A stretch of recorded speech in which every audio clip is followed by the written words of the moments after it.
Sometimes the heart knows what the mind refuses to accept. Sometimes love means choosing the harder path, even when everyone tells you you're making a mistake. In 1873, widower Benjamin Tucker was supposed to marry Katherine, the preacher's perfect daughter. She was beautiful, wealthy, and everything the town expected. But Benjamin's heart belonged to Hannah Morrison, Katherine's poor sister, who everyone had given up on. Hannah had been cast out by her family and rejected by the town. She had nothing to offer except a love that had saved Benjamin's life during the hardest winter he'd ever known. When the moment came to say his vows, Benjamin shocked everyone. He walked away from the altar and chose Hannah instead. But what happens when you choose love over what everyone expects? Before we jump back in, tell us where you're tuning in from. And if this story touches you, make sure you're subscribed, because tomorrow I've saved something extra special for you. The morning sun cast long shadows across Cedar Ridge, painting the dusty main street in shades of amber and gold. It was the kind of light that made even the roughest frontier town look blessed, though Benjamin Tucker had learned not to trust such illusions. He stood on the porch of Morrison's general store, his weathered hands wrapped around a cup of coffee that had long since grown cold, watching the town come to life with the measured pace of a man who had seen enough mornings to know that each one was a gift. At 42, Benjamin carried himself with the quiet strength that came from surviving loss and learning to rebuild. His first wife, Sarah, had been taken by fever 3 winters past, leaving him with a ranch that felt too big and a heart that felt too small. The townspeople of Cedar Ridge had watched him grieve with the patience of neighbors who understood that healing couldn't be rushed. But lately, they'd begun to offer gentle suggestions about his future mourning. "Benjamin," Reverend Morrison emerged from the store, his worn Bible tucked under one arm, the leather binding smooth from years of handling. The scripture book had been his father's before him, and it carried the weight of moral authority that seemed to settle over everything the Reverend touched. "Beautiful day the Lord has given us." "That it is, Reverend." Benjamin nodded, noting how the older man's eyes held that particular gleam that came before conversations about duty and responsibility. "Your Katherine's looking well these days." The Reverend's chest swelled with pride. Katherine Morrison was 25, and everything a frontier town could want in a young woman. She had been educated back east, could play piano, spoke French, and carried herself with the kind of refined grace that made mothers point her out to their daughters as an example. Her golden hair caught sunlight like spun wheat, and her blue eyes held the kind of clear, uncomplicated beauty that made men forget their troubles. "Katherine has been asking about you," Reverend Morrison said, his voice carrying the careful tone of a man planting seeds. "She's been back from visiting her aunt in St. Louis for nearly 2 months now, and I believe she's quite settled on the idea of making Cedar Ridge her permanent home." Benjamin understood the implication. Katherine had turned down 3 marriage proposals while visiting the city, choosing instead to return to their small town. The Reverend had made it clear in his diplomatic way that he believed Benjamin would make an excellent match for his daughter. It was a practical arrangement that would benefit everyone. Benjamin would gain a refined wife who could help him rebuild his life. Katherine would have security and status as the wife of one of the area's most successful ranchers. And the Reverend would see his daughter settled with a man he trusted. "She's a fine woman," Benjamin agreed, because it was true. Katherine Morrison was everything a man should want in a wife. She was kind, intelligent, beautiful, and came from good family. She would run his household with efficiency, bear him children, and stand beside him as he built his legacy. It was exactly the kind of sensible match that made sense to everyone who knew them. But as Benjamin spoke those words, his gaze drifted down the street to where a slight figure hurried along the wooden sidewalk, her dark head bent against the morning wind. Hannah Morrison moved with the quick, purposeful steps of someone who had learned to make herself small, to avoid drawing attention. Where Katherine's presence commanded notice, Hannah seemed to fade into the background, as if she had trained herself to become invisible. At 23, Hannah possessed a different kind of beauty, quieter, more fragile, like wildflowers growing in rocky soil. Her dark hair refused to stay properly pinned, and her dresses, though clean and carefully mended, spoke of hard work and careful economy. She had been cast out from the Morrison household 2 years ago for reasons the family kept private, though the town had its theories. Some said she had been caught with a married man. Others whispered she had stolen money from the church collection. The kindest souls suggested she had simply been too headstrong for her own good. Whatever the truth, Hannah now lived in a small cabin at the edge of town, taking in washing and mending to survive. She attended church faithfully but sat in the back, never speaking unless spoken to, and even then, in barely audible whispers. The town had learned to treat her with the polite distance reserved for those who had fallen from grace, not quite shunned, but certainly not welcomed. "Hannah's looking thin these days," Benjamin observed, his voice carefully neutral. The Reverend's expression tightened. Hannah made her choices. "We cannot help those who refuse to help themselves." Benjamin said nothing, but his eyes followed Hannah's figure until she disappeared around the corner. There were things the Reverend didn't know, things Benjamin had never shared with anyone. He remembered the winter when fever had nearly taken him, the same sickness that had claimed Sarah. He had been alone on his ranch, too proud to ask for help, too weak to care for himself. It had been Hannah who had found him, Hannah who had nursed him through the worst of it. Sitting by his bedside for 3 days and nights while the fever raged, she had appeared like a ghost in his delirium, spooning broth between his cracked lips, bathing his burning forehead with cool water, reading aloud from books of poetry she carried in a worn carpet bag. When the fever finally broke, she was still there, dozing in the chair beside his bed, her dark hair falling across her face like a curtain. "Why?" he had whispered, his voice raw from the sickness. She had lifted her head, and he had seen tears in her brown eyes. "Because someone should care whether you live or die." They had never spoken of those 3 days to anyone. Hannah had slipped away before dawn, leaving only a pressed wildflower on his nightstand, a small yellow bloom that he had kept pressed between the pages of his journal. Katherine had been visiting relatives in St. Louis during his illness, and by the time she returned, Benjamin was well enough to receive visitors again.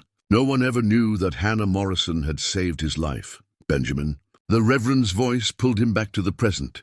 "I was saying that Katherine has been asking about your intentions." "My intentions?" Benjamin set down his empty coffee cup, buying himself time to think. "She's a young woman with many admirable qualities. In a town like Cedar Ridge, suitable matches can be difficult to find. Katherine has made it clear that she holds you in high regard." The weight of expectations settled around Benjamin like a heavy coat. He understood the delicate dance of frontier courtship, the way families arrange themselves around the promise of advantageous unions. Katherine Morrison was exactly the kind of wife he should choose, the kind of woman who would bring him respect, stability, and social standing. She would bear him strong children and manage his household with the skill of someone raised to be a rancher's wife. "I'll consider what you've said," Benjamin replied, which was as close to a commitment as he was willing to make. The Reverend smiled, satisfied with this response. "Excellent. Perhaps you might join us for dinner on Sunday. Katherine is making her famous apple pie." After the Reverend departed, Benjamin remained on the porch, watching the town settle into its daily rhythm. Cedar Ridge in 1873 was a community built on clear rules and understood hierarchies. Men worked the land or ran businesses, women managed households and raised children, and everyone knew their place in the social order. It was a system that had served the town well through drought, harsh winters, and the occasional trouble with outlaws or hostile tribes. Yet as Benjamin stood there, he found his thoughts drifting not to Katherine's refined beauty or her apple pie, but to the memory of Hannah's gentle hands on his fevered brow, to the sound of her voice reading poetry in the lamplight, to the way she had cried when she thought he might die.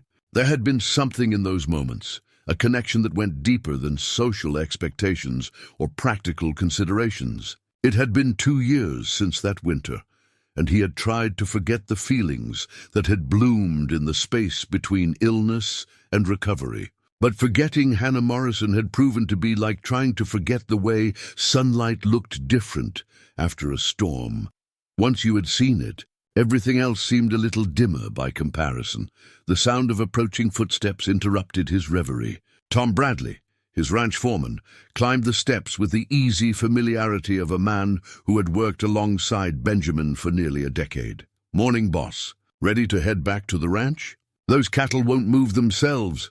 Benjamin nodded, grateful for the distraction of work. His ranch sprawled across 2,000 acres of good grazing land, supporting nearly 500 head of cattle and a dozen horses. It was the kind of operation that required constant attention, fences to mend, water sources to maintain, and the endless cycle of breeding, feeding, and moving livestock. The work had been his salvation after Sarah's death, giving him purpose when grief threatened to consume him. As they rode toward the ranch, Tom glanced sideways at his employer. "Heard tell the Reverend's been talking to you about his daughter. Word travels fast in a small town. Katherine Morrison's a fine woman. Beautiful, smart, comes from good people." Tom paused, then added carefully, "Course, beauty isn't everything in a marriage. A man needs someone who understands him, someone who can stand with him through hard times." Benjamin gave his foreman a sharp look. Tom Bradley had been with him through Sarah's death and the dark months that followed. He was one of the few people who might suspect that Benjamin's feelings were more complicated than they appeared. "Something on your mind, Tom?" The older man was quiet for a long moment, his eyes fixed on the horizon. "Just thinking that sometimes the right choice isn't the easy choice. Sometimes it's not even the choice that makes sense to other folks." They rode the rest of the way in comfortable silence, each man lost in his own thoughts. As they crested the hill that overlooked Benjamin's ranch, the sight never failed to stir something deep in his chest. The house Sarah had made into a home sat nestled among cottonwood trees, the barn and outbuildings arranged in neat order around the main yard. It was everything he had worked for, everything he had dreamed of building. But as he looked at it now, Benjamin couldn't shake the feeling that something was missing. The ranch was successful, his cattle were healthy, and his reputation in the community was solid. He had everything a man was supposed to want. Yet late at night, when the work was done and the house was quiet, he found himself thinking not of the life he had built, but of the life he might have chosen, if only he had been brave enough to reach for it. That evening, as the sun painted the sky in shades of rose and gold, Benjamin sat on his porch with a glass of whiskey and watched the first stars appear. Somewhere in town, Katherine Morrison was probably preparing for another social gathering, her golden hair perfectly arranged, her dress pressed and proper. She would be discussing literature or music with the other educated women, planning charitable activities for the church, living the kind of refined life that frontier towns aspired to create. And somewhere else in that same town, Hannah Morrison was probably mending clothes by lamplight, her dark head bent over needle and thread, earning her modest living with the kind of quiet dignity that few people bothered to notice. She would be alone, as she was most evenings, carrying the weight of whatever mistakes had led to her exile from the family that should have protected her. Benjamin took a sip of his whiskey and made a decision that would change everything. Tomorrow he would pay a visit to Katherine Morrison and begin the courtship that everyone expected. He would do what was proper, what was practical, what would secure his place in the community and give him the kind of wife a successful rancher should have. But tonight, for just a little while longer, he would allow himself to remember the sound of Hannah's voice, reading poetry in the darkness, and the way she had looked at him, as if he were worth saving. The blizzard had arrived without warning, as they often did in the Colorado Territory. One moment Benjamin had been riding the fence line, checking for breaks after the last storm, and the next he was fighting through wind that cut like a blade, and snow that fell so thick he couldn't see his horse's ears. By the time he made it back to the ranch house, his teeth were chattering so hard he could barely work the latch on the door. That was 3 days ago. Now, as Benjamin lay shivering beneath every blanket he owned, he wondered if this was how it would end, alone in a house that echoed with memories of Sarah. Too stubborn to have asked for help before the fever took hold. The sickness had come on fast, settling in his chest like a weight that grew heavier with each labored breath. His head pounded with a rhythm that matched his racing heart, and his skin felt like it was on fire despite the cold that seemed to seep through his very bones. Through the haze of delirium, he heard the front door open. Tom probably coming to check on him. The foreman had been by yesterday, or was it the day before, urging Benjamin to let him fetch the doctor from town. But Doc Williams was 73 and half blind, and the roads were still impassable from the storm. Benjamin had sent Tom away, insisting he would be fine, that the fever would break on its own. Footsteps moved through the house, lighter than Tom's heavy boots. Benjamin tried to call out, but his voice came as nothing more than a dry rasp. The bedroom door creaked open, and through his fever-blurred vision, he saw a slight figure silhouetted against the dim light from the hallway. "Sweet Jesus," a woman's voice whispered. "What have you done to yourself?" Hannah Morrison stepped into the room, unwinding a worn wool shawl from around her shoulders. She moved with quiet efficiency, setting down a basket and immediately approaching the bed. Her cool hand touched his burning forehead, and Benjamin nearly wept at the relief of that simple contact. "Hannah," his voice was barely audible. "How did you—" "Hush now." She was already moving, pouring water from the pitcher into the wash basin. "Tom came to find me. Said you were being stubborn about getting help."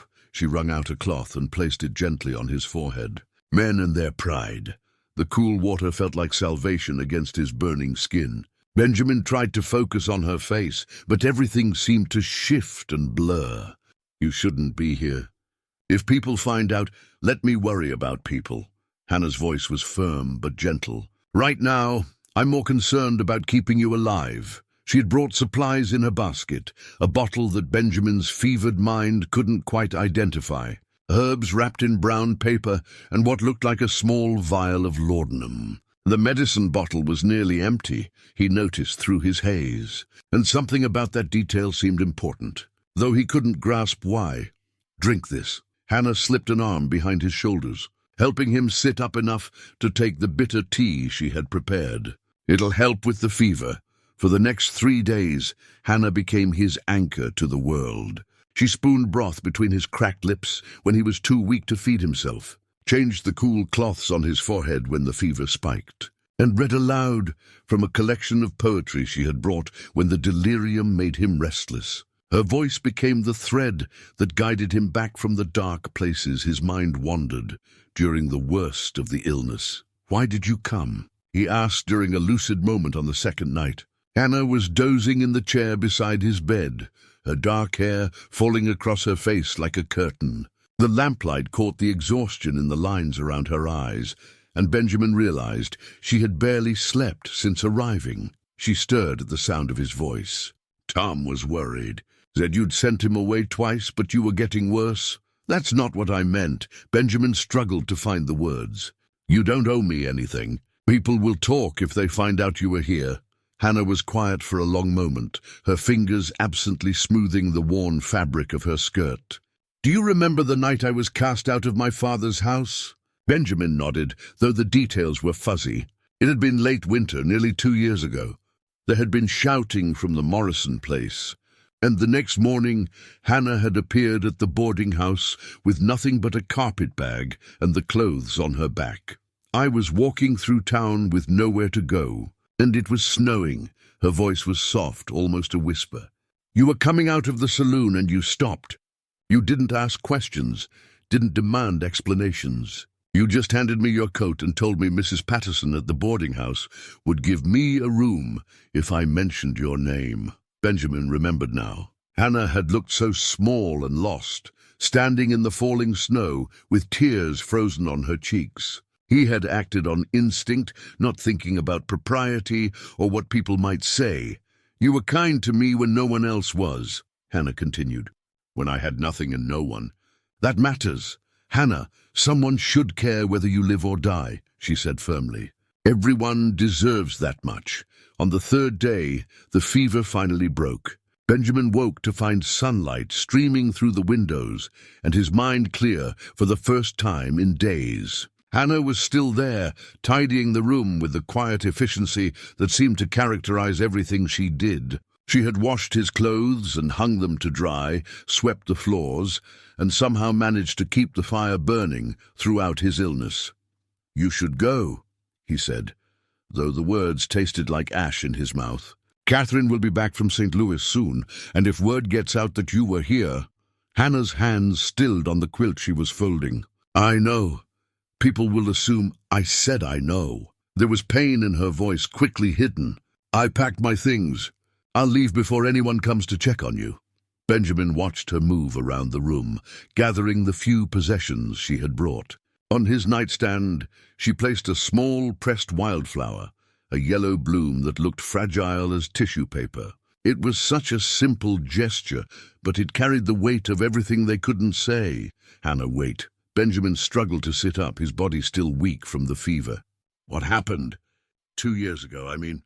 Why were you really cast out?" She paused at the doorway, her back to him. For a moment, he thought she wouldn't answer. Then her shoulders sagged slightly, and she spoke without turning around.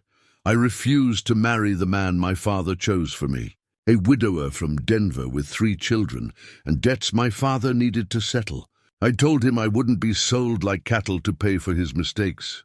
Her voice was steady, but Benjamin could hear the old hurt beneath the words. "He said if I wouldn't honor my family duties, then I was no daughter of his." The truth hit Benjamin like a physical blow. Hannah hadn't been cast out for scandal or theft. She had been exiled for refusing to sacrifice her life to her father's financial problems. She had chosen poverty and isolation over a loveless marriage, and the family had punished her for that choice.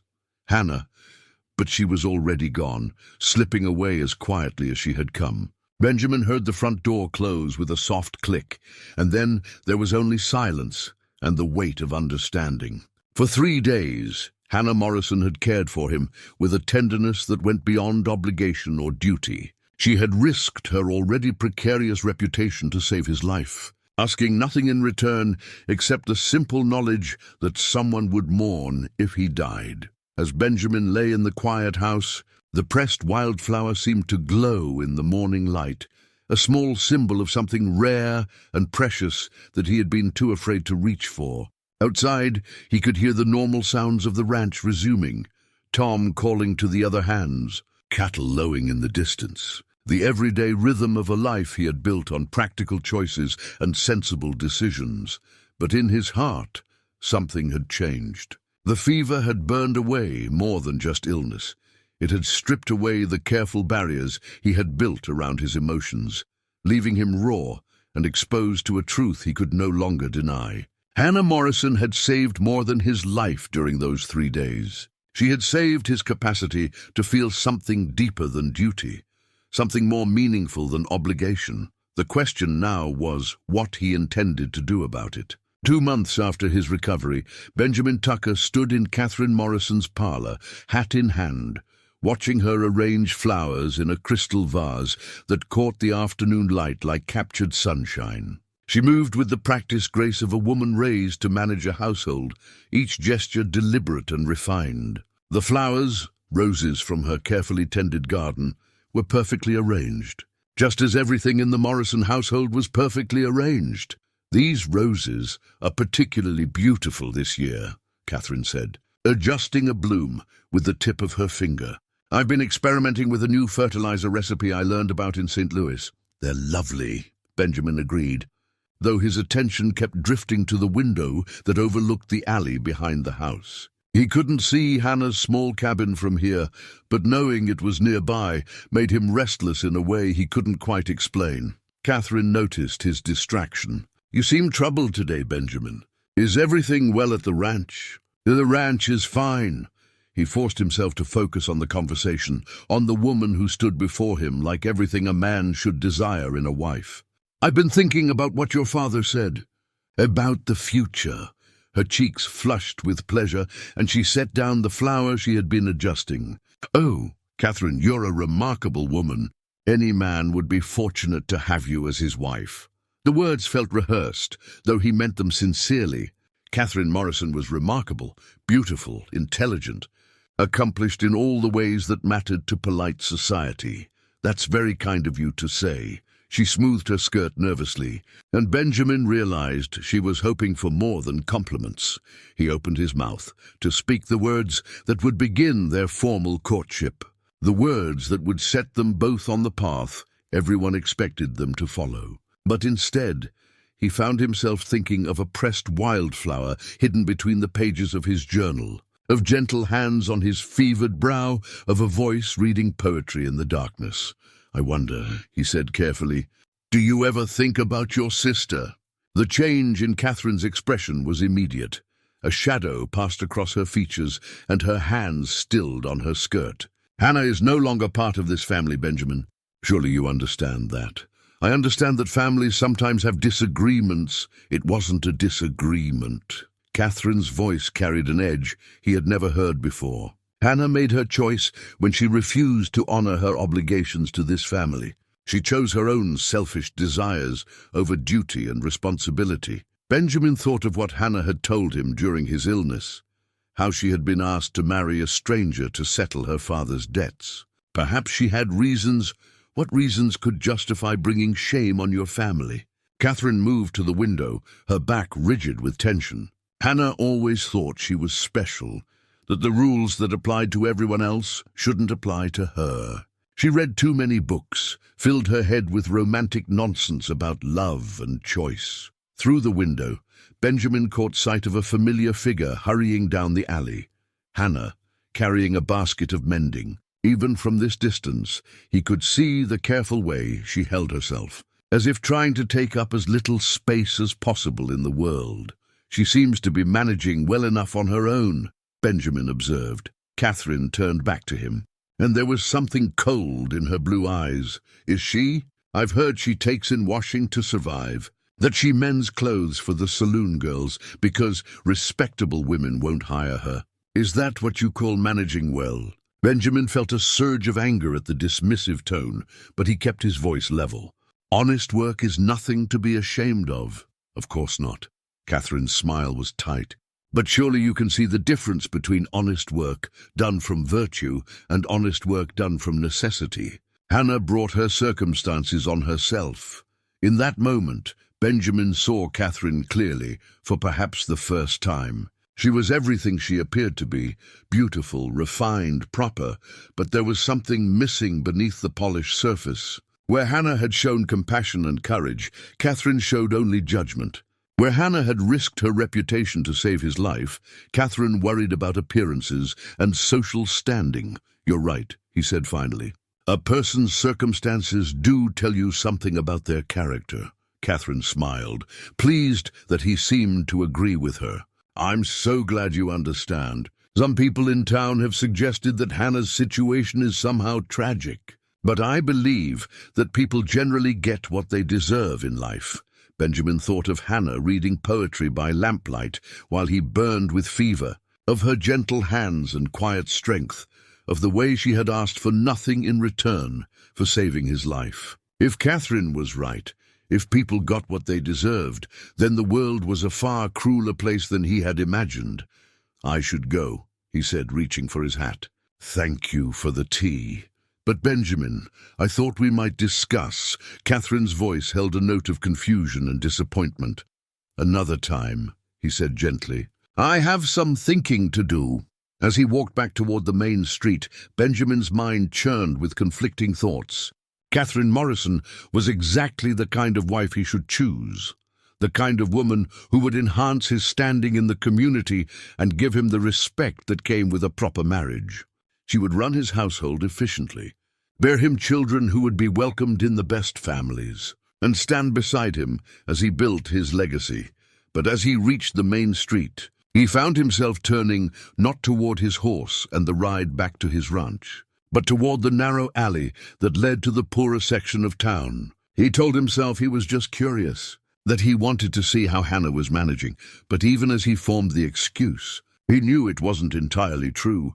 Hannah's cabin sat at the end of a row of small houses that had seen better days. The paint was faded and the porch sagged slightly, but the windows were clean and there were wildflowers growing in a small garden beside the front steps. It was humble, but it was clearly cared for, maintained with the kind of attention that came from genuine affection rather than duty. As he stood there, unsure of what he intended to do, the front door opened and Hannah emerged. She had been hanging laundry on a line strung between two posts, and she moved with the efficient grace of someone accustomed to managing on her own. When she saw him standing there, she froze for a moment, a wet sheet half pinned to the line. "Benjamin." Her voice was carefully neutral. "Is everything all right? Are you feeling well?" "I'm fine." He took a step closer, noting the way she seemed to brace herself as if expecting bad news. "I wanted to thank you for what you did during my illness. I never properly expressed my gratitude. There's no need." She resumed hanging the laundry, not meeting his eyes. "Anyone would have done the same." "No," he said quietly. "They wouldn't have." Hannah's hands stilled on the clothesline, and for a moment they stood in silence, the weight of unspoken words hanging between them like the damp sheets fluttering in the breeze. In her small garden, Benjamin noticed, grew the same yellow. Wildflowers she had left pressed on his nightstand. Simple blooms that somehow seemed more beautiful than Katherine's. Carefully cultivated roses. "I should let you get back to your work," he said finally. Though he made no move to leave, Hannah nodded. But her eyes lingered on his face, as if searching for something. "Take care of yourself, Benjamin. Don't let pride keep you from asking for help when you need it." As he walked away, Benjamin carried with him the image of Hannah in her simple dress, surrounded by the honest work of her daily life, tending flowers that grew wild and free despite the rocky soil.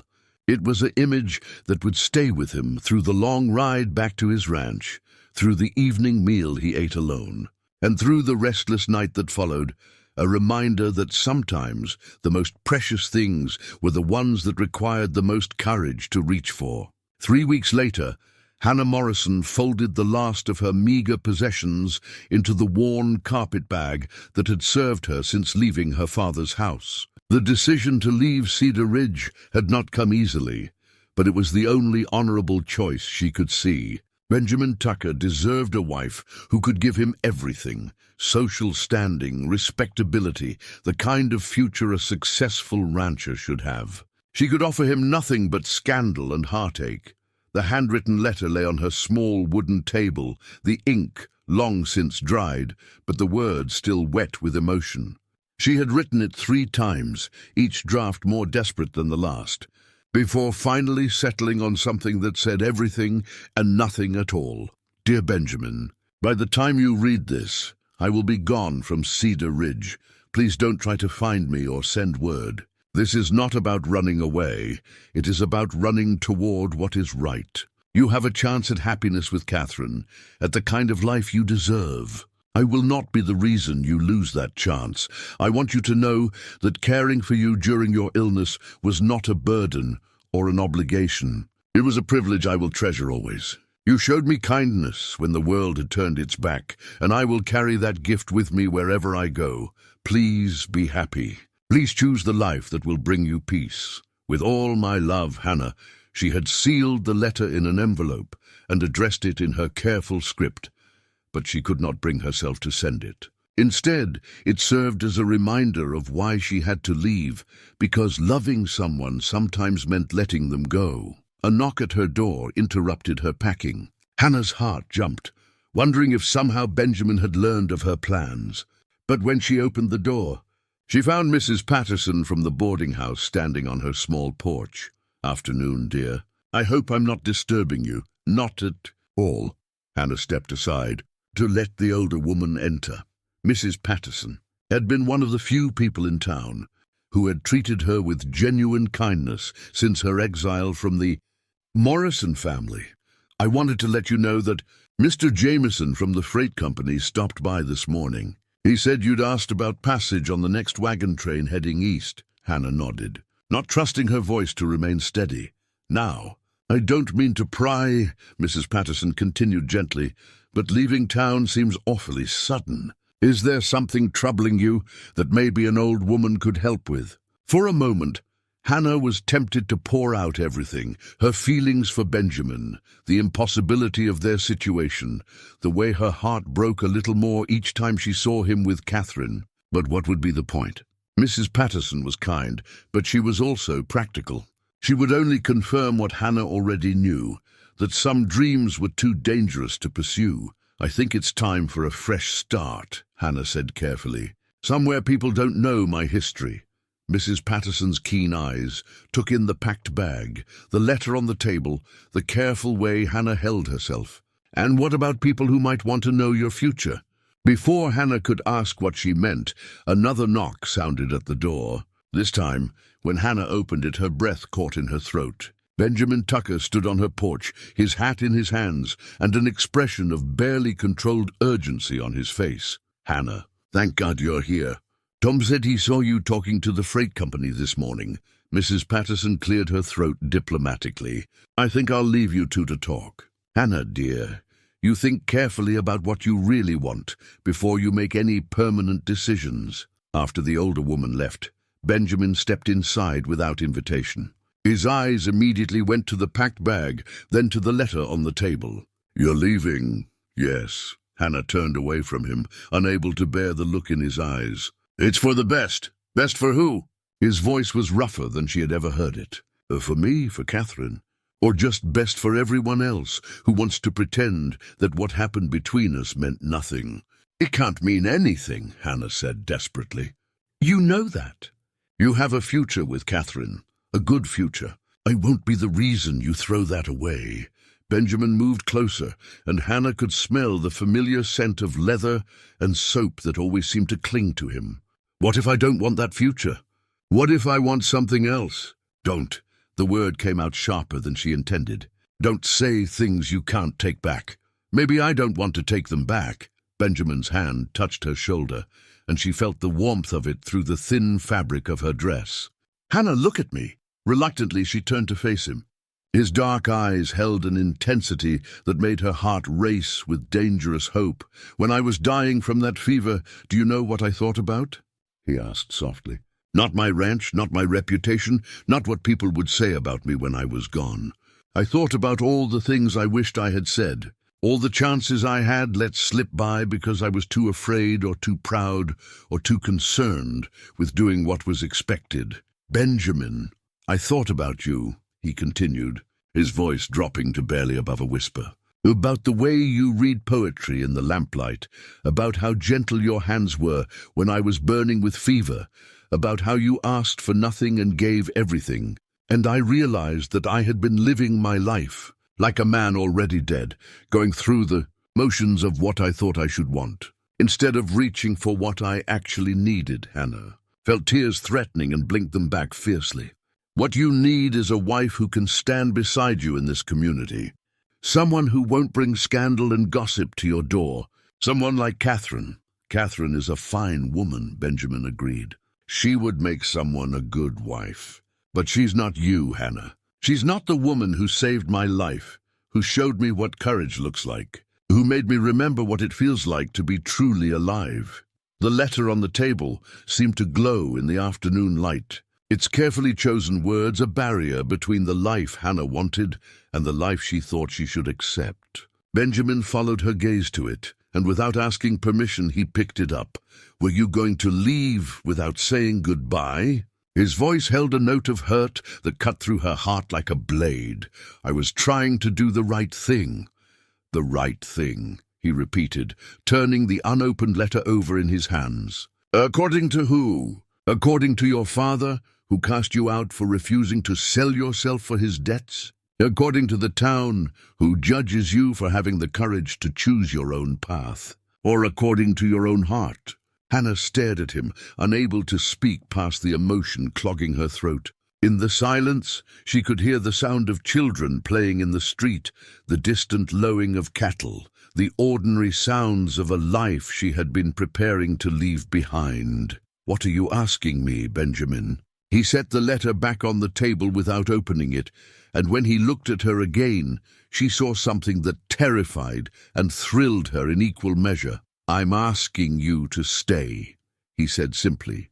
"I'm asking you to give me a chance to prove that sometimes the right choice is the one that scares you most." The old daguerreotype sat in a place of honor on the Morrison family mantel, its silver surface catching the lamplight like captured moonbeams. In the faded image, two young girls stood beside their parents, Katherine, perhaps 12, already showing signs of the refined beauty she would become, and Hannah, 10 years old, with wild dark hair and eyes that seemed to hold secrets even then. They had their arms around each other, sisters united in the way that only children can be, before the world teaches them that love is not always enough. Hannah stared at the photograph now, her hands trembling as she held it.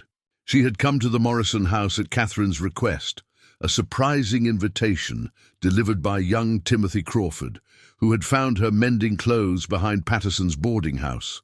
The note had been brief. "We need to talk. Come tonight after Father retires. Use the back door. I wondered if you would come," Katherine said from the doorway of the parlor. She moved into the room with her usual grace, but Hannah could see the tension in her sister's shoulders, the careful way she held herself. "You said it was important." Hannah set the photograph back on the mantel with gentle hands. "We look happy here." "We were happy." Katherine's voice carried a note of loss that surprised Hannah. Before everything became so complicated, they stood in silence for a moment, two women who had once shared everything, secrets, dreams, the kind of sisterly bond that had seemed unbreakable. Now they faced each other across a chasm that neither seemed to know how to bridge. "I know about Benjamin," Katherine said finally. Hannah's heart stopped. "What do you mean?" I know he was at your cabin this afternoon. Mrs. Peterson saw him leaving and was kind enough to inform me." Katherine's voice was controlled, but Hannah could see the hurt beneath the careful composure. "I also know that Tom Bradley came to fetch you when Benjamin was ill, and that you spent 3 days nursing him back to health." Hannah felt the blood drain from her face. "Katherine, I can explain." "Can you?" Katherine moved to the window, her back rigid. "Can you explain why my sister, my own sister, would go behind my back to seduce the man I intend to marry? I never seduced anyone." Hannah's voice was sharp with indignation. "Benjamin was dying, Katherine. Someone had to help him, and Tom couldn't find the doctor, and it had to be you." Katherine whirled around, and Hannah saw tears in her blue eyes. "You couldn't have sent Tom to fetch me? You couldn't have found Mrs. Patterson or any of the other women in town who might have helped?" The questions hung in the air like accusations, and Hannah realized there was no good answer she could give. The truth was that Tom had come to her because he knew she would help without question, without judgment, without demanding explanations. And she had gone because the thought of Benjamin dying alone was unbearable to her. "You were in St. Louis," Hannah said quietly, "and it couldn't wait. How convenient." Katherine's laugh was bitter. "My sister, who supposedly cares nothing for social standing or respectability, suddenly becomes a nurse when it suits her purposes." Hannah felt a surge of anger at the accusation. "You think I wanted Benjamin to get sick? You think I planned for him to nearly die so I could, what? Trick him into feeling grateful to me?" "I think," Katherine said carefully, "that you saw an opportunity and you took it, just like you've always done." "What is that supposed to mean?" Katherine moved to a small writing desk and withdrew a folded paper, old and yellowed with age. "Do you remember this?" Hannah recognized it immediately. It was a letter she had written when she was 16, a letter she had never intended for anyone to see. In it, she had poured out her heart about a young man who had visited the town for several weeks, a teacher from Denver who had spoken to her of books and poetry and dreams beyond the confines of Cedar Ridge. "You kept it?" Hannah whispered. "I found it when you left." Katherine's voice was soft now, sad. "Hidden in your room. You wrote about love, about wanting someone who could see beyond the surface of things, about refusing to settle for a marriage without passion or understanding." Hannah closed her eyes, remembering the girl she had been, full of romantic notions and impossible dreams. That was a long time ago, was it? Or are you still that same girl, Hannah? Still believing that love should be wild and desperate and dramatic? Still convinced that the rules that apply to everyone else shouldn't apply to you? The words stung because there was truth in them. Hannah had always been the dreamer, the one who read poetry by candlelight and imagined a life beyond the narrow confines of their small town. Katherine had been the practical one, the daughter who understood duty and responsibility. "Maybe I am," Hannah said finally. "Maybe I do believe that love should be more than just a business arrangement between families." "Is that such a terrible thing?" "It is when it destroys everything around it." Katherine's voice broke slightly. "Do you have any idea what our family has been through since you left? The shame, the gossip, the way people look at us now." Hannah felt a stab of guilt. She had been so focused on her own pain that she had not fully considered the cost her exile had imposed on those left behind. Father lost 3 major business contracts because of the scandal, Katherine continued. People questioned his judgment, his ability to manage his own household. "We nearly lost the house, Hannah. If I hadn't agreed to consider marriage to Mr. Peterson from Denver, you were going to marry that awful old man." Hannah interrupted, horrified. "I was going to do my duty to this family, just like you should have done." Katherine wiped away a tear that had escaped despite her efforts. "But then Benjamin Tucker started showing interest, and I hoped that maybe I could have both duty and happiness." The pieces began to fall into place in Hannah's mind. Katherine's eagerness for the match, her father's enthusiastic encouragement, the careful way they had all spoken of Benjamin's future. It wasn't just about love or even compatibility, it was about survival. The Morrison family needed this marriage, and Hannah's growing connection with Benjamin threatened everything they had worked to rebuild. "I never meant for any of this to happen," Hannah said softly, "but it did happen." Katherine moved closer, and Hannah could see the desperation in her sister's eyes. "It's happening right now, and I need to know, are you going to fight me for him?" The question hung between them like a sword. Hannah thought of Benjamin's words that afternoon, of the way he had looked at her when he asked her to stay. She thought of the feelings that had been growing in her heart, despite her best efforts to suppress them. But she also thought of the sister who stood before her now, the sister who had once shared her deepest secrets, who had braided her hair and told her stories and promised they would always be together. "Katherine," Hannah began, but her sister held up a hand. "Don't answer now," Katherine said. "Think about it. Think about what your choice will mean, not just for you and Benjamin, but for all of us. For me, for Father, for the family that still loves you despite everything that's happened." As Hannah walked back to her small cabin through the dark streets of Cedar Ridge, she carried with her the weight of an impossible choice. In her mind, the old daguerreotype burned like an accusation.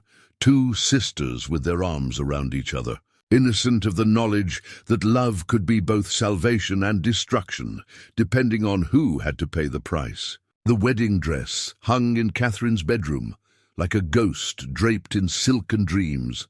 Mrs. Henderson, the town's finest seamstress, had outdone herself with yards of ivory satin, delicate pearl buttons, and intricate lacework that had taken weeks to complete. It was the kind of gown that would be talked about for years, photographed for posterity, and eventually passed down to daughters as a symbol of happiness and hope. Katherine stood before the mirror in her chemise and corset, allowing Mrs. Henderson to make final adjustments to the elaborate creation.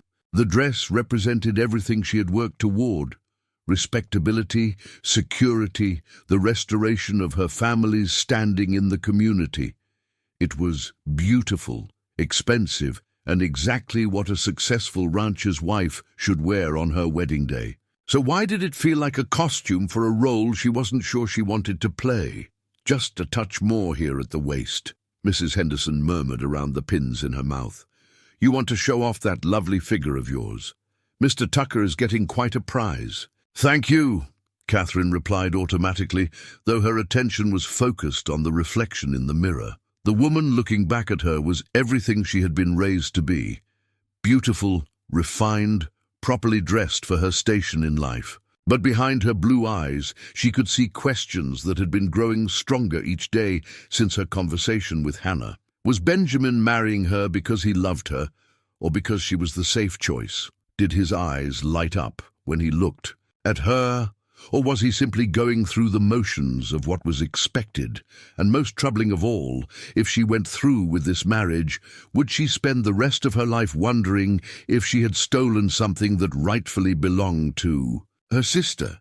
"The dress is perfect," said Margaret Morrison from her chair by the window. Katherine's mother had been unusually quiet during the fittings, her weathered hands busy with needlework that didn't seem to require her full attention. "Your father will be so proud walking you down the aisle." Katherine met her mother's eyes in the mirror. "Mother, can I ask you something?" "Of course, dear. When you married father, did you love him?" Mrs. Henderson's hands stilled on the dress, and the room fell silent except for the ticking of the mantel clock. It was not the kind of question typically asked during wedding preparations. Margaret Morrison set down her needlework and considered her daughter carefully. "That's a complicated question, Katherine. When I married your father, I respected him. I admired his determination and his faith. I believed he would provide well for our family. Love, well, that came later. But it did come.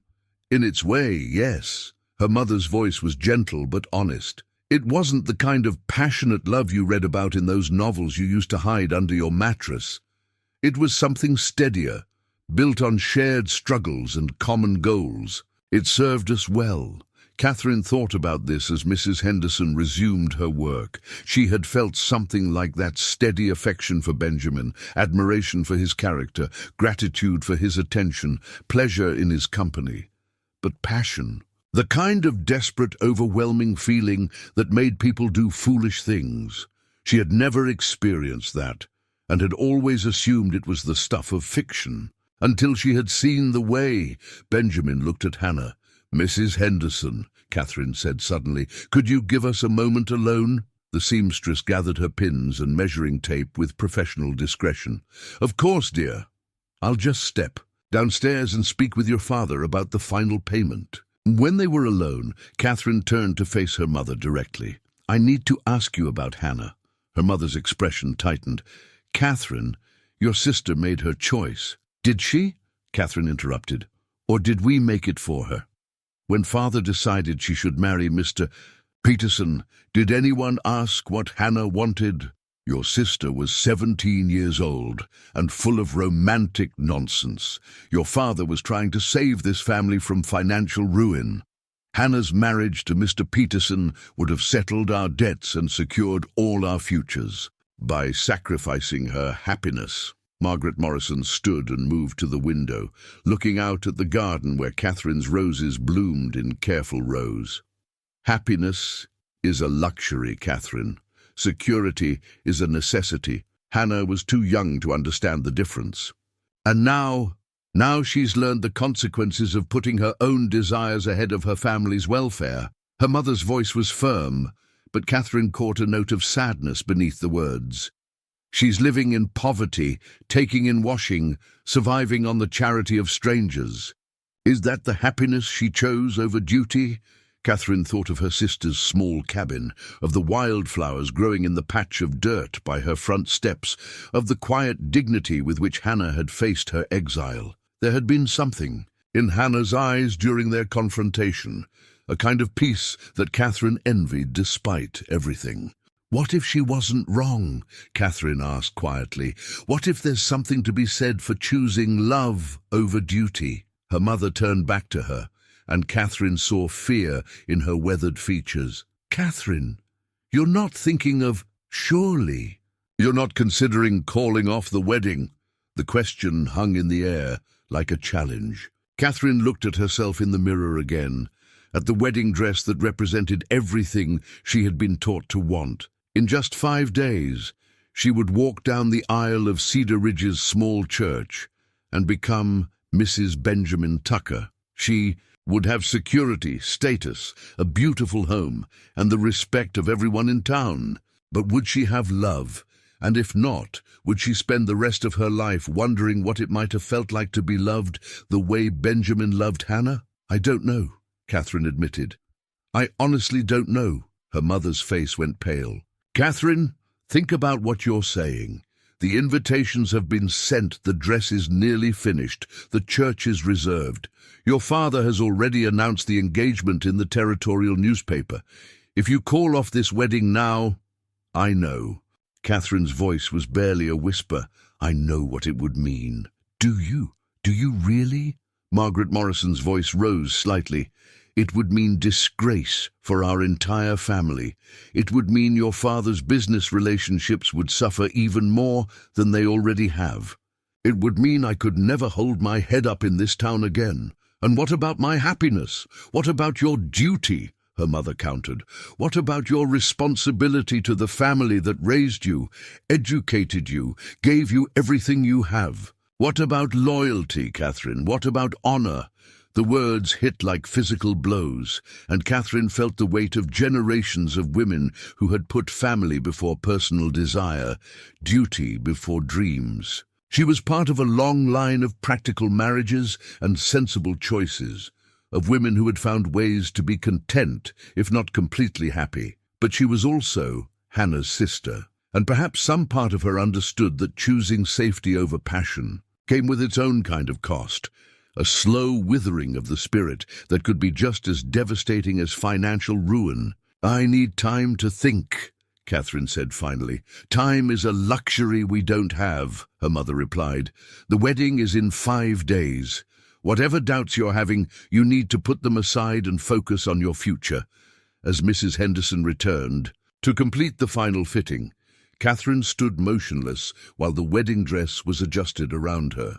Each pin felt like a small commitment, each measurement like another step toward a future she was no longer sure she wanted. But with her mother's eyes upon her, and the weight of family expectations pressing down like a physical force, she said nothing.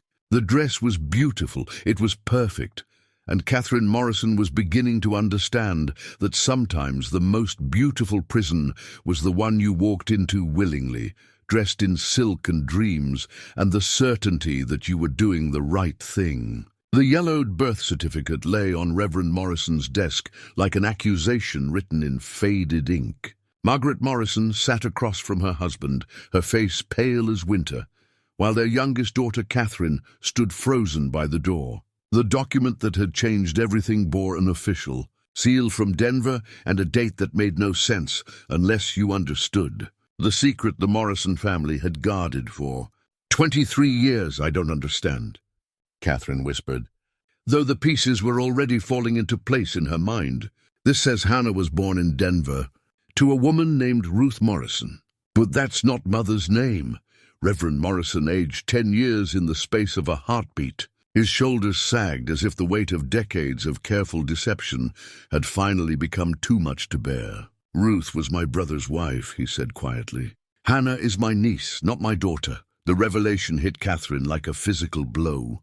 Hannah, the sister she had grown up with, played with, shared secrets with, was actually her cousin. All these years, the family had maintained the fiction that Hannah was Margaret Morrison's daughter, born during a difficult time when she had supposedly gone to care for a sick relative in Denver. Why? Katherine's voice cracked with emotion. Why did you lie to us all these years? Margaret Morrison spoke for the first time since the certificate had been discovered among old family papers in preparation for Katherine's wedding. Because Ruth was dying, and she begged us to take Hannah as our own. Because my brother, your father's brother, had abandoned them both when he learned Ruth was carrying his child. Because it was the Christian thing to do. Katherine sank into a chair, her mind reeling. Hannah doesn't know, does she? No, the Reverend admitted. We thought it would be easier for her to grow up believing she belonged to our family completely. We never intended for her to learn the truth. But she's not really my sister, Katherine said slowly, the implications beginning to dawn on her. When you cast her out for refusing to marry Mr. Peterson, when you said she had brought shame on the family, she was still family, the Reverend interrupted, but his voice lacked its usual conviction. We had raised her as our own daughter. She owed us the same duty and obedience. No! Katherine stood abruptly, surprising herself with the force of her own voice. She didn't owe you anything. You took her in out of charity, raised her to believe she was your daughter, and then tried to sell her to pay off debts that weren't even her responsibility. The room fell silent, except for the ticking of the mantel clock. Outside, Katherine could hear the normal sounds of Cedar Ridge going about its business, children playing, horses moving down the main street, the distant sound of hammering from the church where preparations for her wedding continued. "We did what we thought was best," Margaret Morrison said defensively. "We gave Hannah a home, an education, a place in this community. We treated her exactly the same as we treated you. Did you?" Katherine's voice was sharp with newfound understanding. "Because now that I think about it, you didn't. Hannah was always the one who was expected to be more grateful, more obedient, more willing to sacrifice for the family.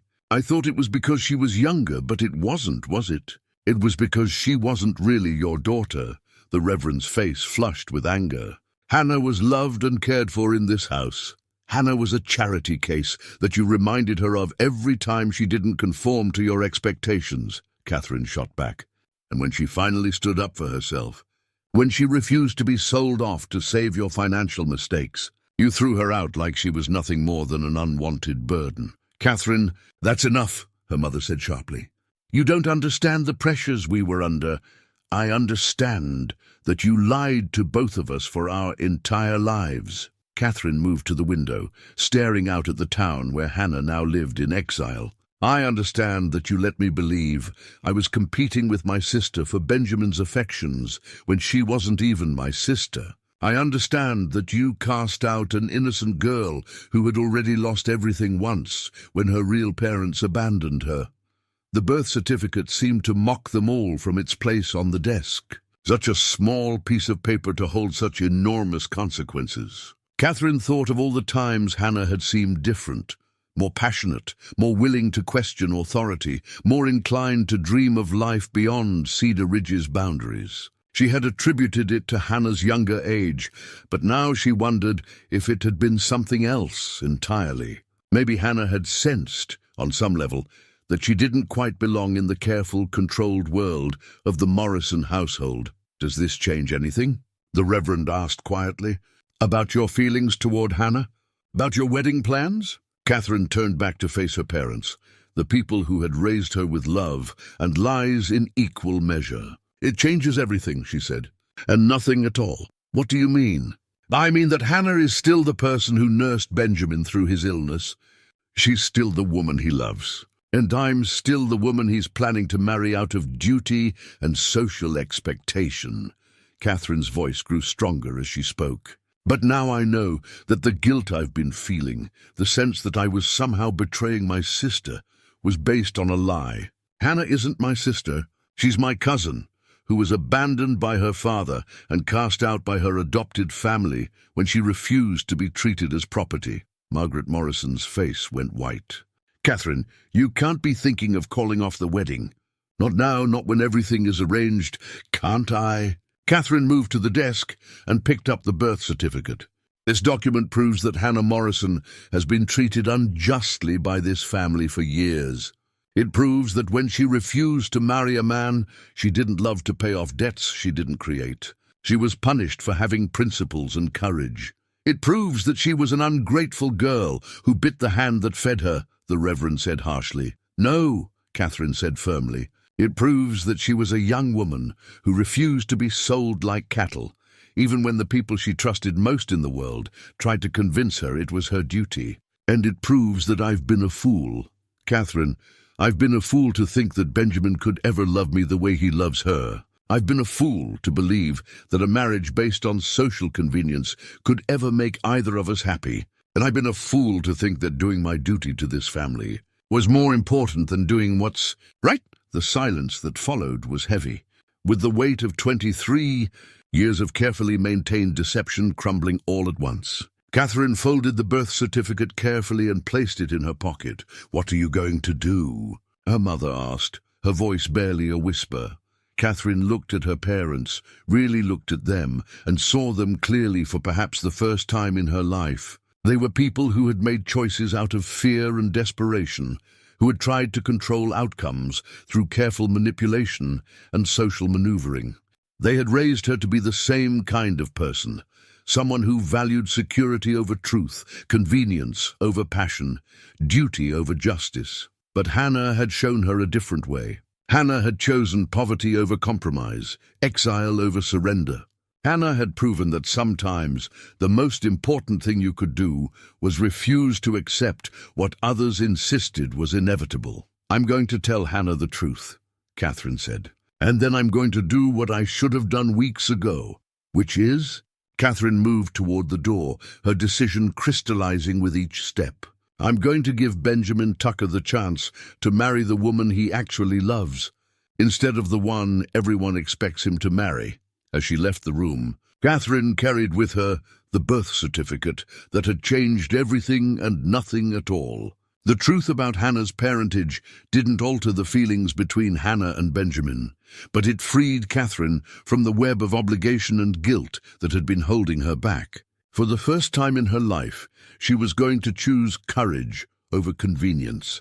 And if that choice brought scandal and gossip and financial hardship to the Morrison family, well, perhaps it was time they faced the consequences of their own actions, instead of expecting Hannah to pay the price for everyone else's mistakes. The bronze church bell of Cedar Ridge had summoned the community to witness joy and sorrow for nearly 20 years. It had rung for births and deaths, for celebrations and farewells, for all the moments that marked the passage of life in their small corner of the Colorado Territory. Now, on the morning of Katherine Morrison's wedding to Benjamin Tucker, its deep, resonant voice carried across the town with particular authority, calling everyone to witness what promised to be the social event of the decade.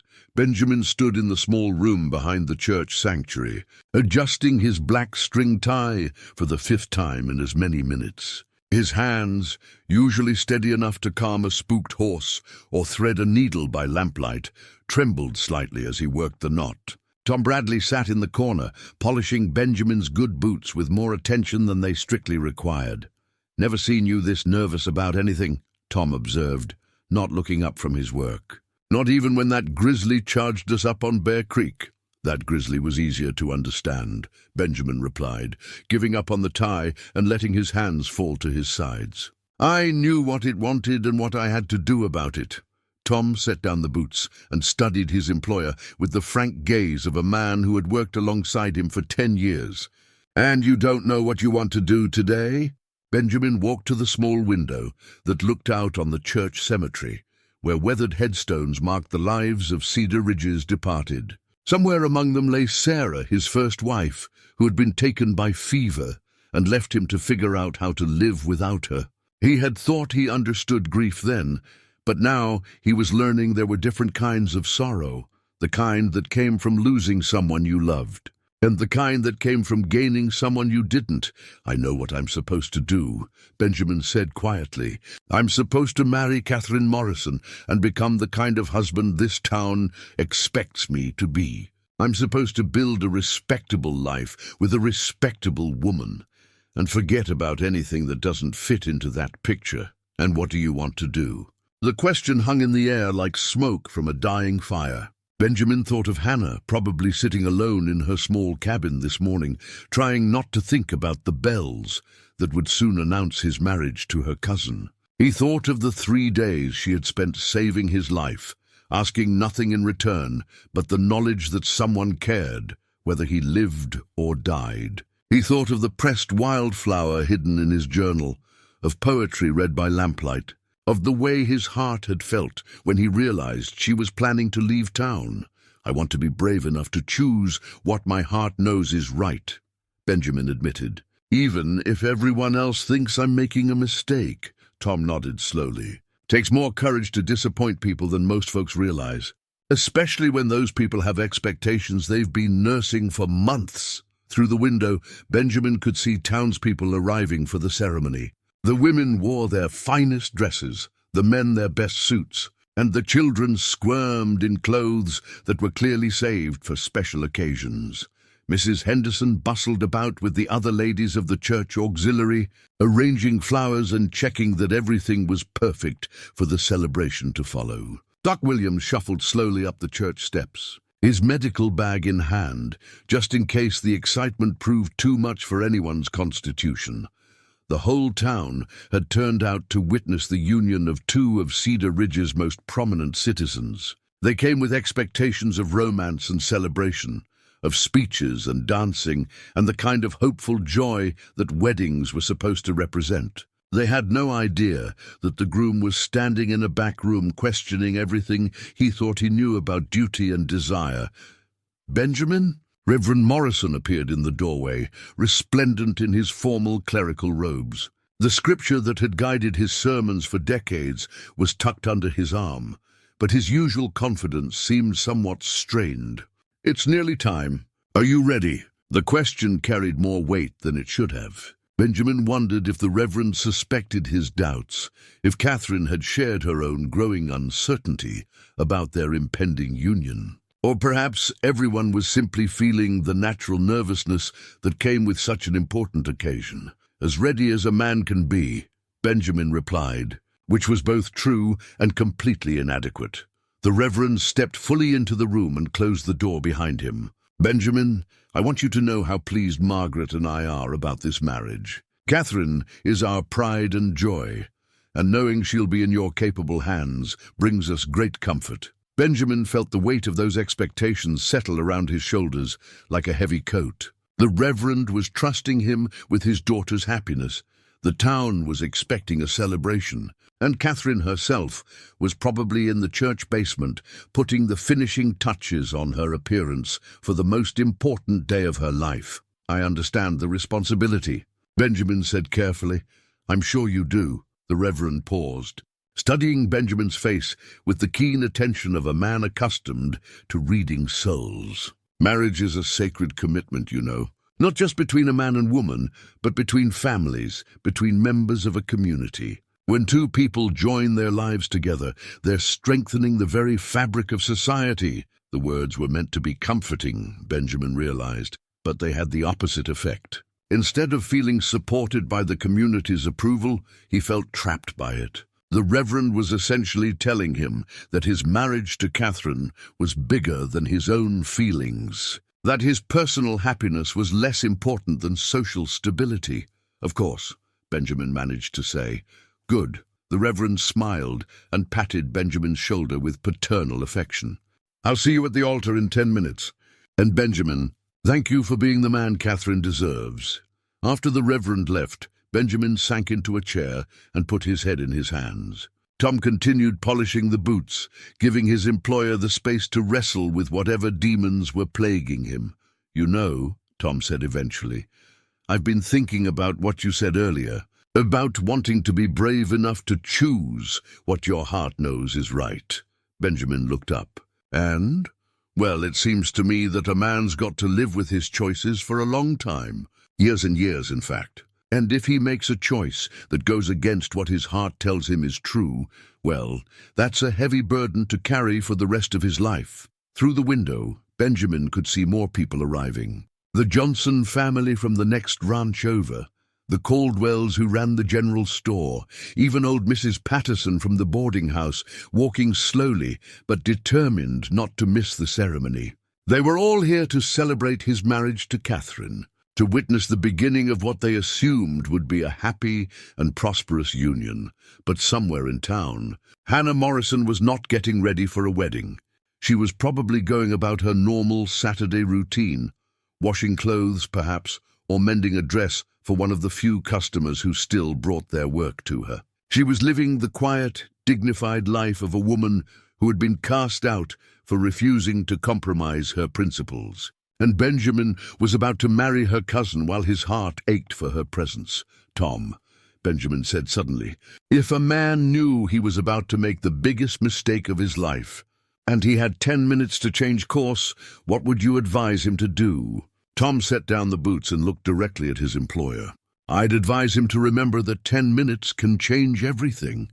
If a man's got the courage to use them right, the church bell rang again, its bronze voice echoing across Cedar Ridge with solemn authority. In the sanctuary, the congregation was taking their seats. Katherine was probably making her final preparations, and everyone was expecting Benjamin Tucker to walk down the aisle and speak the vows that would bind him to a life of respectability and quiet regret. But as Benjamin stood and straightened his jacket, he realized that Tom was right. 10 minutes could change everything. The question was whether he had the courage to use them for something other than what everyone expected.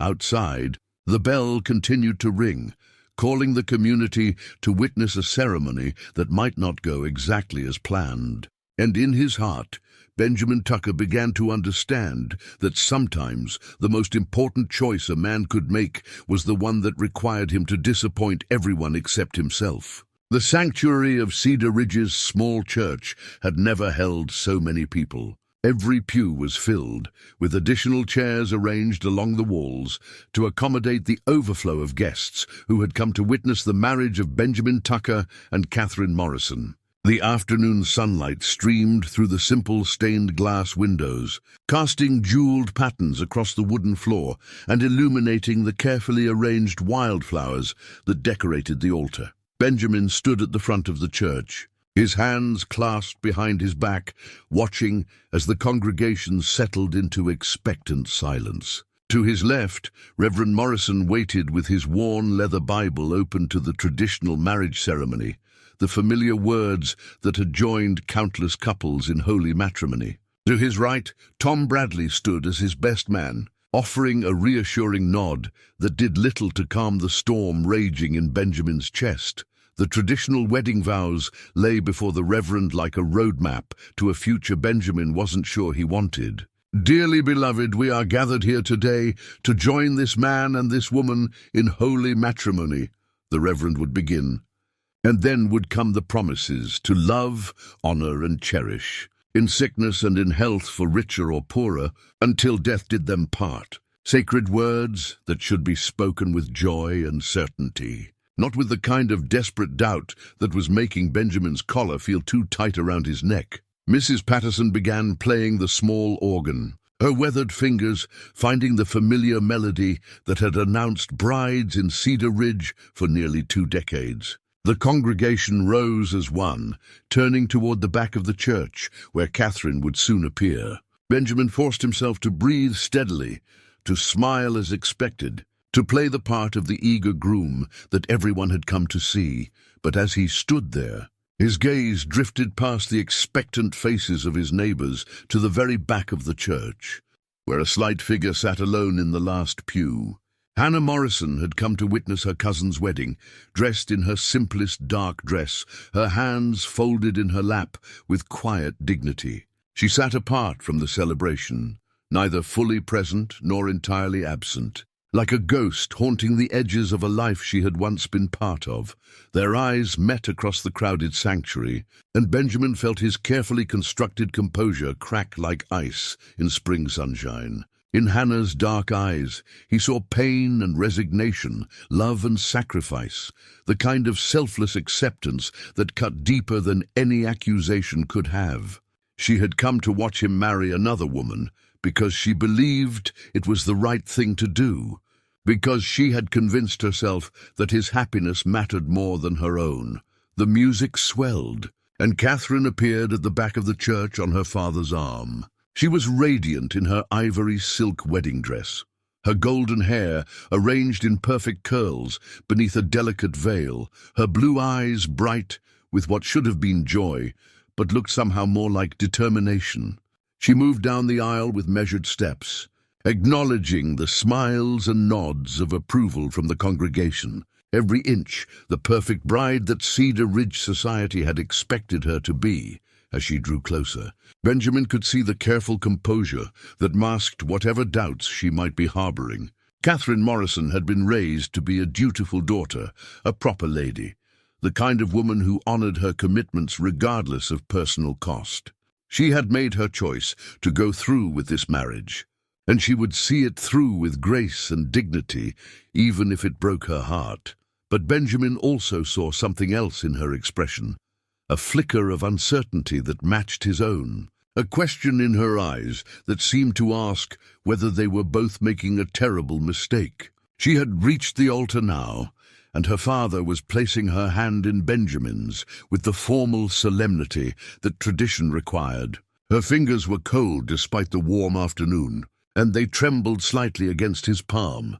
"Dearly beloved," Reverend Morrison began, his voice carrying clearly through the packed sanctuary, "we are gathered here today to join this man and this woman in holy matrimony, which is an honorable estate instituted by God and signifying the mystical union between Christ and his church."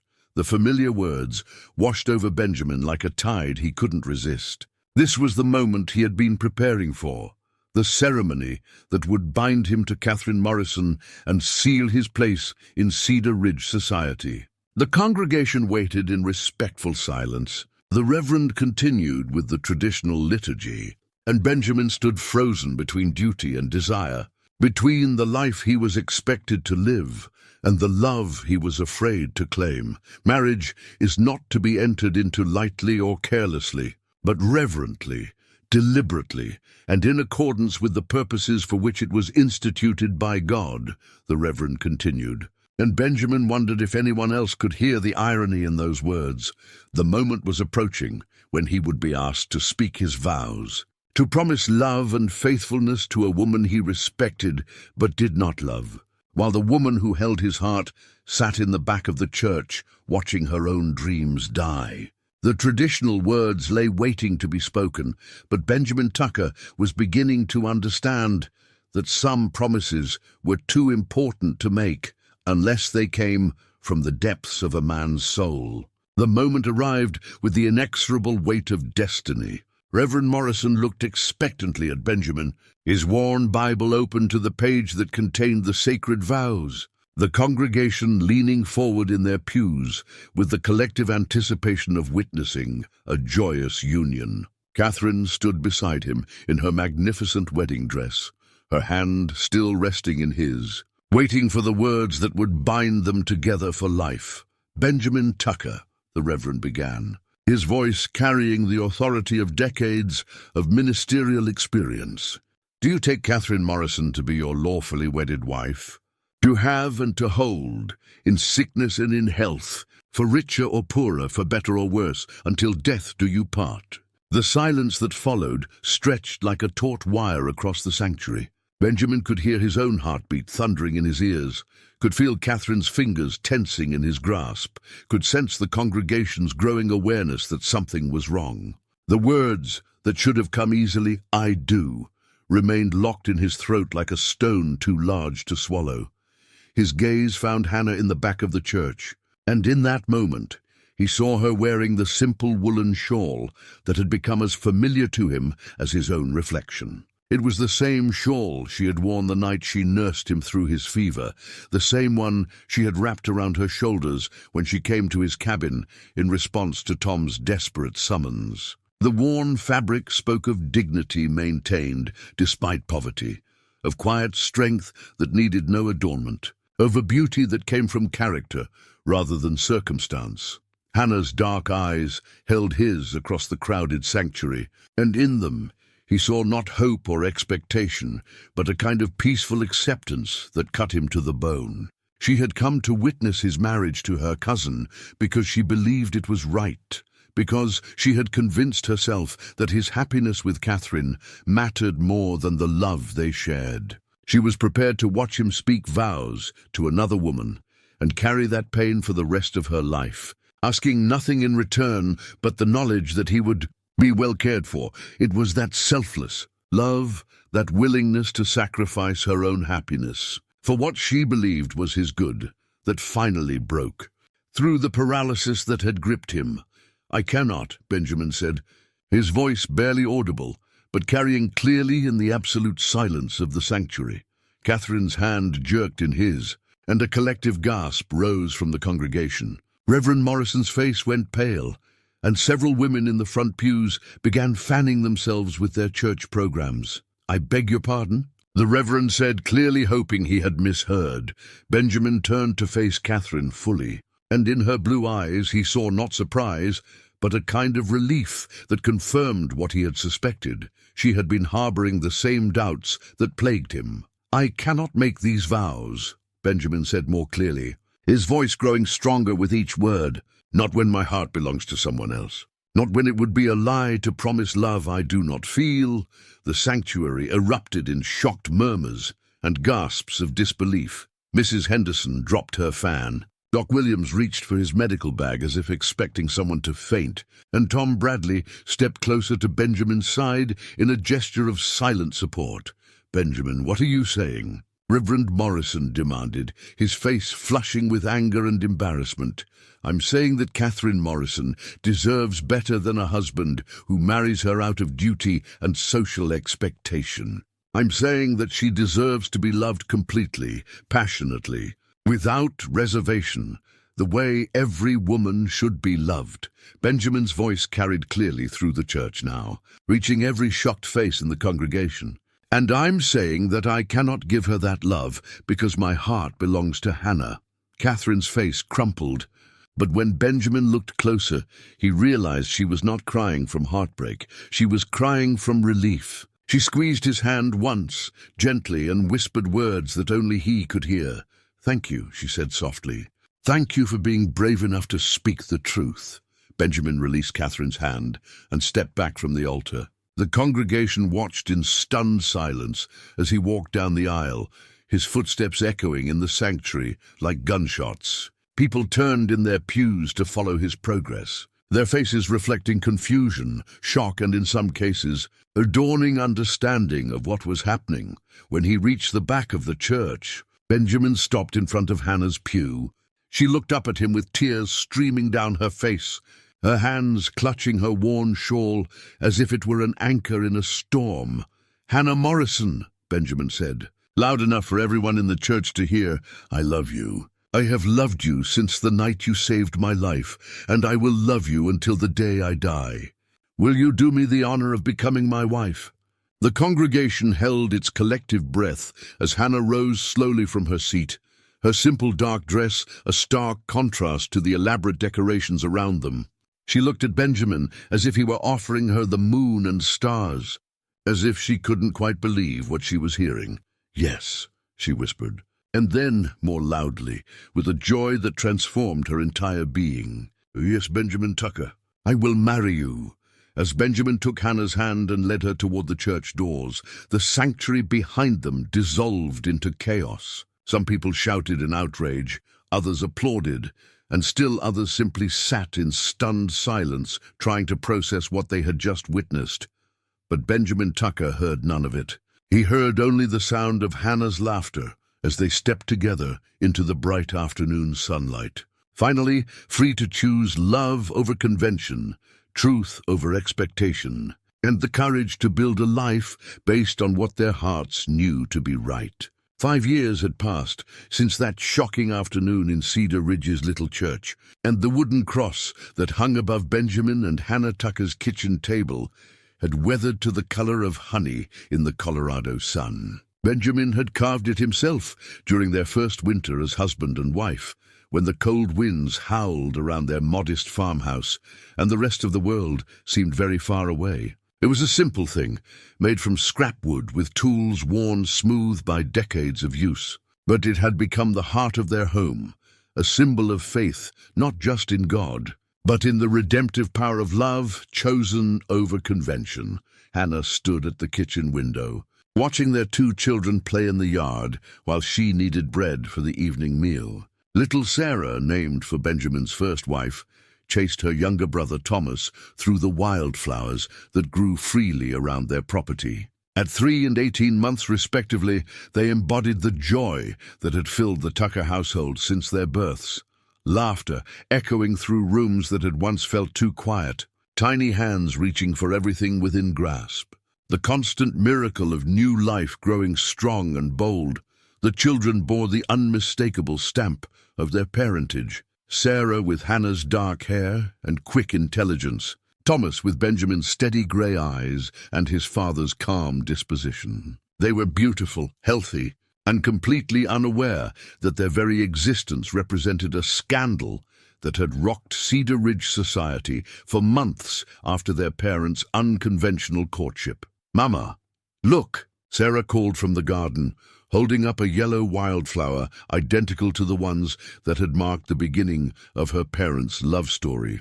"It's just like the ones in your book."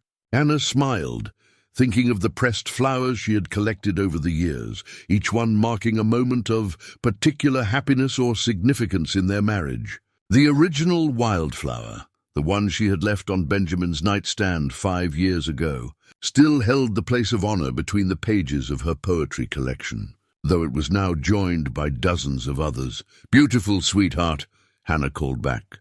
"Bring it inside, and we'll press it with the others." The sound of hoofbeats approaching the house drew her attention to the road, where a familiar figure was riding toward them. Hannah Morrison, now Katherine Brennan, guided her horse with the easy confidence she had developed since marrying Dr. James Brennan 18 months after the wedding that never was. She had found love after all, though it had taken time and the painful wisdom that came from nearly making a terrible mistake. "Hannah," Katherine called as she dismounted, her riding habit practical but well-made, her face bright with the kind of happiness that came from a marriage built on genuine affection rather than social obligation. "I hope you don't mind the unexpected visit." "Never," Hannah said, wiping her hands on her apron as she stepped outside to greet her cousin. The relationship between the two women had taken time to heal, requiring difficult conversations and the slow rebuilding of trust that had been damaged by years of family secrets. But Katherine's courage in supporting Benjamin's choice, even in the midst of her own humiliation, had laid the foundation for a friendship deeper than their childhood bond. "James is visiting a patient near here, so I thought I'd stop by and see how you're managing with 2 little ones," Katherine said, embracing Hannah warmly. "And to bring news from town." They settled on the front porch while the children continued their play, and Katherine shared the latest developments in Cedar Ridge. The Morrison family had eventually recovered from the scandal, aided by Katherine's successful marriage to the town's beloved doctor and Reverend Morrison's gradual acceptance that his treatment of Hannah had been unjust.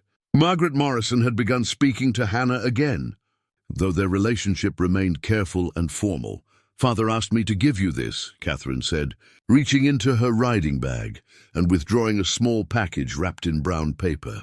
"He wanted you to have it." Inside the package, Hannah found a small silver locket that had belonged to her birth mother, Ruth Morrison.